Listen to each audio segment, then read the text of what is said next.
The door slammed shut behind Clara as she strutted down the hallway, her heels clicking sharply on the tiles. A sharp chill ran through the air, not from the cool breeze outside, but from the tension that crackled between her and Adrien. He leaned against the doorframe, arms crossed, eyes hard as stone. "Clara, you really think you're just going to walk out of here like that?" Adrien's voice cut through the silence, each word dripping with frustration.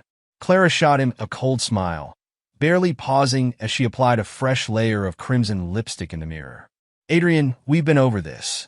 I'm going, and there's nothing you can do to stop me." Her tone was matter-of-fact, devoid of any guilt or hesitation. Adrien took a step forward, his fists clenched at his sides. "And you think I'm just going to stand by while you parade around with that guy?" "His name's Trevor," she corrected, adjusting her dress to perfection. "And yes, I do. Because I know you, Adrien. You don't have the guts to walk away from me, and we both know what happens if you try." Adrien's jaw tightened. "You think I'm scared of you, Clara? You think I won't file those divorce papers?" Her laugh filled the room, icy and dismissive. "You won't, because you know I'll take the house, the kids, everything. You'll be stuck paying for everything while I live my life. And you know what? I won't even let you see Oliver and Sophie without making you pay for every second." Adrien's breath hitched, but he forced himself to keep his voice steady. "And how do you think they'll feel when they find out what you're doing? When they realize you're willing to blow up their lives for some fling?" Clara's expression didn't change. If anything, she looked bored. "Adrien, let's not play the morality game. You could try to guilt-trip me all you want, but I know how this ends. You'll accept it because you have no other choice. And when I get back tonight, we'll talk like adults about how this arrangement is going to work." She turned her back on him, but Adrien's voice stopped her in her tracks. "If you walk out that door, don't expect me to be here when you come back, Clara." She paused for a second, glancing back over her shoulder with a smirk. "Oh, Adrien, you'll be here. You're too weak to leave." With that, she walked out, leaving Adrien standing alone in the cold silence of the room. But as the door clicked shut, Adrien's eyes burned with something new, determination. He reached into his pocket, pulling out his phone, and dialed a number he never thought he'd use again. Adrien waited, phone pressed to his ear, each ring feeling like a countdown. Finally, a voice answered, gravelly and familiar. "Adrien? It's been a while." "Yeah, Gabe has. I need your help. And I'm not asking as a friend. I'm asking as someone who's out of options." Adrien's voice was low, each word laced with urgency. A pause lingered on the other end. Gabe was one of those people who rarely got involved unless there was something serious at stake. "What happened?" Adrien glanced around the empty living room, the quiet of the house suddenly suffocating. "Clara's tearing everything apart. She's got this new guy, Trevor. I don't care about him, but she's talking about taking the kids, using them as leverage. I need to protect them, Gabe. I can't let her destroy their lives just because she's lost her mind." Gabe's voice hardened. "You know what you're asking me to do, right? You remember what happened last time we got involved in something like this?" Adrien took a breath, steadying himself. Memories from years past flashed through his mind. Nights and places he'd rather forget. Men he'd rather not remember. "But this was different." "I know, but I'm not looking for anything illegal. Just help me keep an eye on things.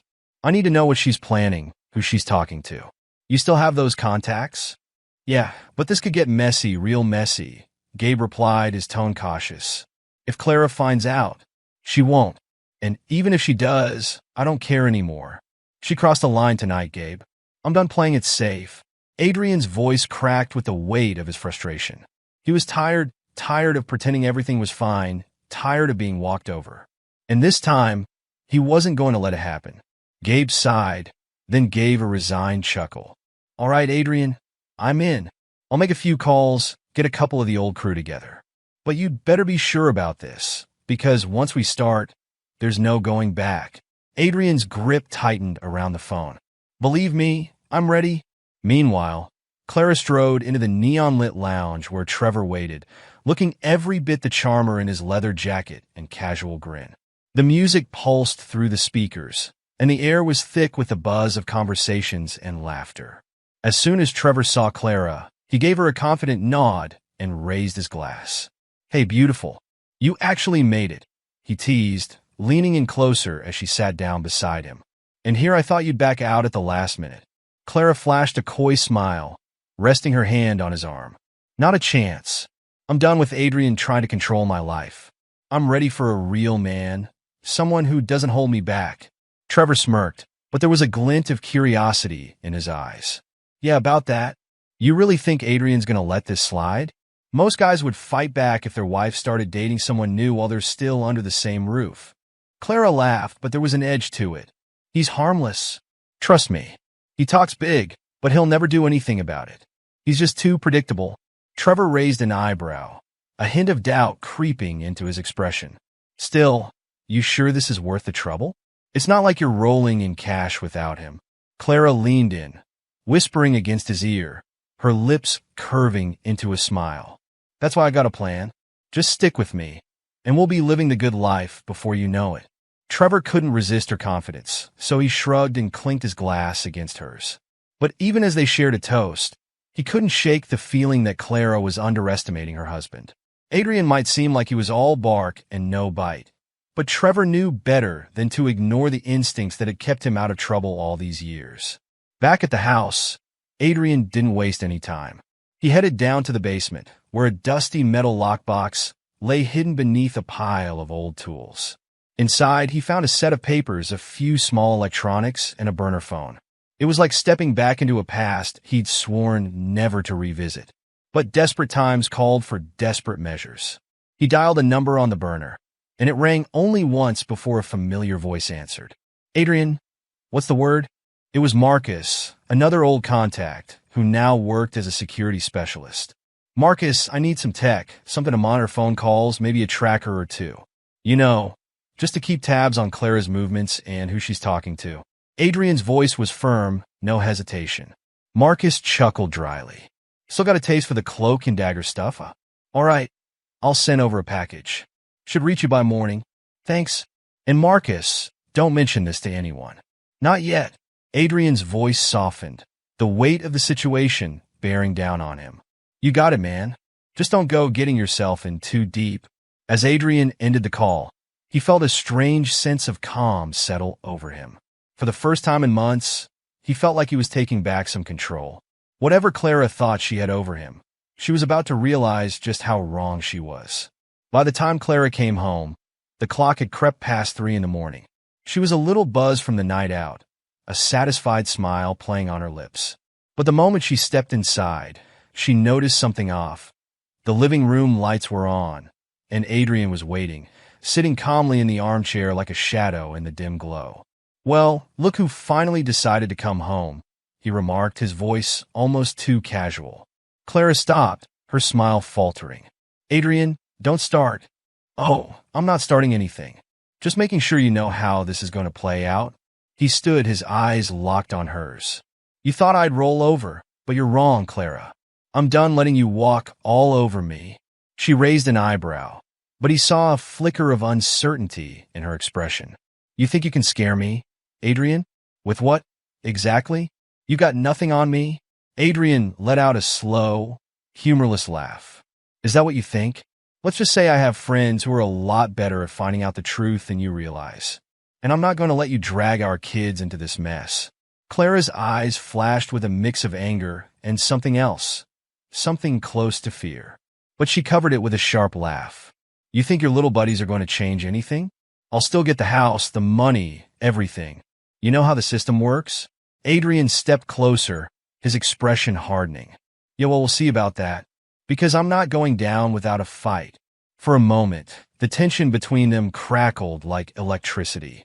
Neither of them moved, both caught in a dangerous game where the stakes were higher than they'd ever been before. But this time, Adrien wasn't going to be the one backing down.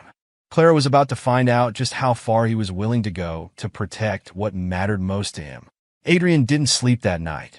He spent the early hours combing through old contacts, setting up a secure communication network with Gabe and Marcus. By dawn, a small, nondescript package arrived at his doorstep. Inside, Adrien found a few compact devices, a pair of listening bugs, a tracker, and a drive loaded with software that Marcus had customized for his needs. He didn't waste a second. Clara was still asleep upstairs, so he slipped outside and discreetly placed a tracker underneath her car bumper, ensuring it was tucked away where she'd never think to look. He then positioned a bug inside her purse, a little insurance to catch any conversations she thought were private. Adrien returned to the house, settling into his makeshift command center in the basement. He powered up the software, connecting the devices, and immediately heard a crackle of static turn into the soft hum of Clara's phone conversations. He exhaled, bracing himself for whatever he might find. Meanwhile, Clara's morning began with a nagging sense of unease. Adrien's new attitude rattled her more than she'd ever admit, but she buried the feeling as she went about her day. She dropped the kids off at school, kissed them on the cheek like everything was normal, and then sped off to meet Trevor at the cafe near his work. She arrived to find Trevor already waiting, stirring a cup of coffee. As she slid into the seat across from him, he noticed the tension in her eyes. "Rough morning?" he asked, raising an eyebrow. Clara forced a smile, brushing a stray lock of hair behind her ear. "It's Adrien. He's acting different, more confident. It's like he knows something I don't." Trevor leaned in, lowering his voice. "Maybe he does. You sure he hasn't caught on to what you've been planning?" She waved a dismissive hand. "He's just trying to act tough. He doesn't have the guts to actually do anything." But as she said the words, doubt flickered across her face, and Trevor caught it. He took a sip of his coffee, watching her carefully. "Maybe it's time we play it safe. You don't want him getting too suspicious." Clara rolled her eyes, though her smile was strained. "Relax, Trev. I have everything under control." Back in the basement, Adrien listened, clenching his jaw as he heard every word. His mind raced with possibilities, but he forced himself to stay focused. If he made a move too soon, he'd risk tipping Clara off. So instead, he let them talk, soaking in every detail. He learned that Trevor was more than just a fling. He was a partner in Clara's scheme. They were discussing finances, ways to cut Adrien out of the picture completely. Adrien couldn't help but feel a surge of anger, but he swallowed it down, focusing on the long game. This time, Clara wasn't going to see him coming. The next evening, Adrien called Gabe, his voice tight with tension. "She's planning something big, Gabe. She's got this guy, Trevor, and they're plotting to bleed me dry. They're even looking into offshore accounts." Gabe let out a low whistle. "That's serious, Adrien. You need to counter this before she locks you out of everything." "I know. That's why I need your help with something more direct. We need to put the pressure on, make her think twice before she makes a move." Gabe hesitated. "What are you thinking?" Adrien glanced at the old map pinned to the basement wall, a relic from his past life that suddenly seemed all too relevant. "Remember that safe house outside of town? The one we used when things got too hot overseas." "Yeah, I remember. You thinking of stashing the kids there?" Adrien nodded, even though Gabe couldn't see him. "Just for a few days until I could figure out the next step. I don't trust her, and I don't trust Trevor to keep his nose out of our business." Gabe was quiet for a moment. Then he spoke with a grim resolve. "All right, Adrien. I'll make the arrangements. But if you're going down this path, you better be ready for whatever comes next." Adrien's voice hardened. "I am, and I'm not letting Clara win." 2 days later, everything was in motion. Adrien picked up Oliver and Sophie from school early, telling the principal there had been a family emergency. He loaded them into his SUV, forcing a smile as he told them about a surprise adventure. They reached the safe house by nightfall, a secluded cabin nestled deep in the woods. The kids were excited, thinking it was some kind of vacation. Adrien played along, setting up a movie for them while he stepped outside to meet Gabe, who had arrived with a small team. Gabe crossed his arms, glancing at the cabin. "Nice setup. How long are you planning to keep them here?" "Just until I've got enough leverage on Clara. I want her to feel what it's like to lose control," Adrien replied, his eyes hardening. "She thinks she can rip our lives apart, but I'm not going to give her that chance." Gabe nodded, but he looked uneasy. "You sure this is what you want, Adrien? This could get ugly real fast." Adrien took a deep breath, staring out into the darkness of the woods. "It's already ugly, Gabe. I'm just trying to survive it." Meanwhile, Clara sat in the kitchen, scrolling through her phone and growing more anxious by the second. It was nearly 10 p.m., and she hadn't heard from Adrien all day. The kids hadn't come home from school, and his car wasn't in the driveway. She tried calling his cell, but it went straight to voicemail. A sharp knot of fear twisted in her stomach. She picked up her phone again and called her mother, her voice edged with panic. "Mom, I think something's wrong. Adrien took the kids, and he's not answering my calls." Her mother's voice crackled on the other end, full of concern. "Clara, what do you mean he took the kids? Are you sure he's not just trying to scare you?" Clara gritted her teeth. "I don't know, but he's never done anything like this before. I don't know where he is, and I can't lose Oliver and Sophie. Not like this." Her mother hesitated, then offered gently, "You might need to involve the police, dear. If he's really taken them." Clara swallowed, her mind racing. She wasn't ready for that yet. Calling the police would mean losing control, and she couldn't afford that. Not when she still had a plan. "No," she replied quickly. "Not yet.